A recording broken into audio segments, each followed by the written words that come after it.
Os camaradas Jones, Cabeleira e o quase camarada Robertinho são a favor ou contra o uso de perucas estilo Luiz XV pelo judiciário brasileiro?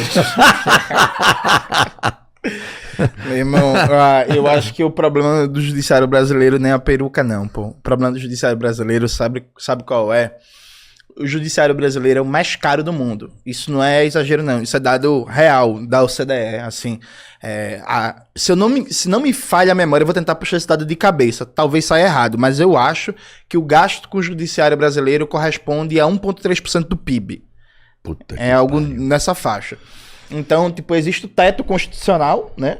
Que, teoricamente, nenhum servidor público poderia receber acima. Mas os caras recebem penduricalho em cima de penduricalho, e aí tem membro do judiciário que tá recebendo 1 milhão por mês, 1.200.000, 800 mil, 900 mil e por aí vai.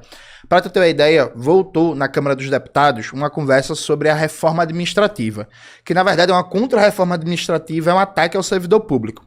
Quando tu vai decompor os dados, 70% dos funcionários públicos do Brasil inteiro, todas as esferas, ganham até 5 mil reais. Então, assim, não é verdade que funcionário público vive vida de rei, de marajá com alto salário. 70% de todo funcionalismo público ganha até 5 mil reais. Perfeito? Aí, 1% do funcionalismo público ganha acima de 27 mil. 1%. 1%.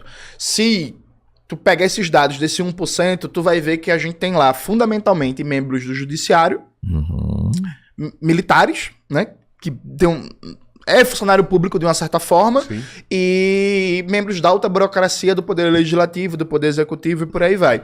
Então, os caras voltaram com esse debate de reforma administrativa, né, que é a PEC 32, na época do governo Bolsonaro, que na verdade é para acabar com a estabilidade do servidor público, é para abrir mais espaço para fazer assédio moral, para fazer instrumentalização política dos órgãos públicos, porque reparem, na época do governo Bolsonaro, se não existisse a estabilidade do servidor público, tinha acabado tudo no Brasil em termos de política de proteção ambiental, política indigenista e tal. Porque o funcionário de carreira do IBAMA, do ICMBio, da FUNAI e por aí vai, ele tem uma certa estabilidade ali e uma capacidade de resistir às pressões políticas do momento, né? Então, se o governo quer acabar com qualquer política de proteção ao meio ambiente, por exemplo, eu acho que se tem o dado certo, o judiciário brasileiro custa 1,4% do PIB do país.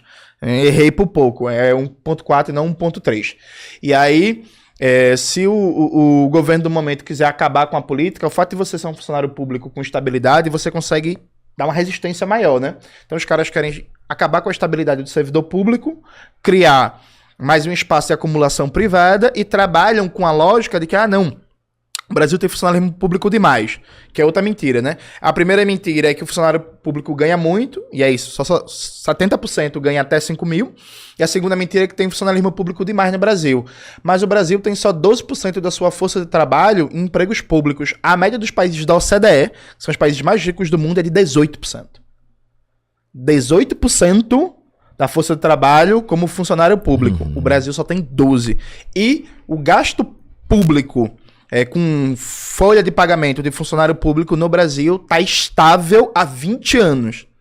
Não tá crescendo. Esse negócio de dizer que no governo petista e tal, cresceu muito o gasto com funcionalismo público é simplesmente mentira. Tá em 9% do PIB há 20 anos. Então o Brasil tem menos funcionalismo público do que precisa, o gasto público, o funcionalismo público tá estável, e 70% da força de trabalho do serviço público ganha até 5 mil reais. Então, você aí, trabalhador, trabalhadora, se ligue que essa conversa de reforma administrativa é só mais um ataque para destruir serviços públicos e piorar ainda mais a situação da saúde, da educação, da assistência social, da proteção ao meio ambiente, da cultura e por aí vai. E eu vejo uma parada muito louca, por exemplo, acontece aqui em Araguari. Os caras começaram a falar que o posto de saúde era uma merda, que o funcionário público lá no posto de saúde não atendia, que o negócio não andava, tinha uma sucatização daquela estrutura até pro negócio não andar, né? Não tinha recurso pra galera trabalhar, a ponto que a hora que acaba tudo, eles vão lá e privatizam aquilo ali, coloca na mão de uma empresa que começa, sei lá, cuidar mais ou menos, todo mundo tem a impressão que o serviço melhorou demais da conta, porque as situações de precariedade são diferentes, né? Essa empresa, pelo menos agora, investiu lá, mudou uma estrutura, melhorou alguma, então, colocou porque já sempre foi isso, sempre foi privatizado, não, Cabeleiro? Não. Sempre teve uma empresa por trás ali que fazia boa parte do do que processo, acontece é que o governo FHC, ele criou um negócio chamado Ministério da Reforma do Estado, que é o Ministério Bressa Pereira. E eles aprovaram a criação de um negócio chamado OS e OCIPs. Teoricamente, um OS é uma organização social sem fins lucrativos. Teoricamente. Na prática, funciona como uma empresa privada, com fins lucrativos, e que assume a administração, por exemplo, de uma UPA, de um hospital. Só que, assim, pela ficção jurídica do Brasil, isso não é uma privatização.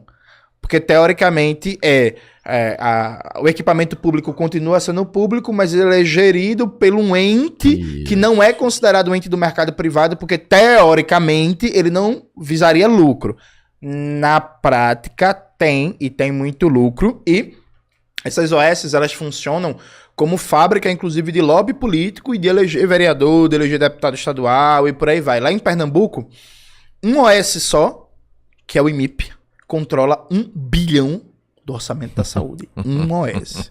O orçamento da saúde em Pernambuco é mais ou menos 8, 9 bilhões. Um OS só controla 1 bilhão. E aí, em Pernambuco tinha uma malícia até 2022 que era um negócio inexplicável, né?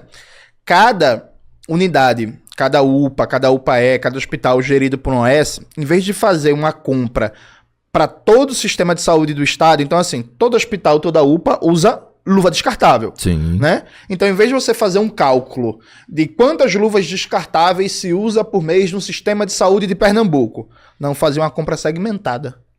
Cada unidade fazia a sua própria compra pública.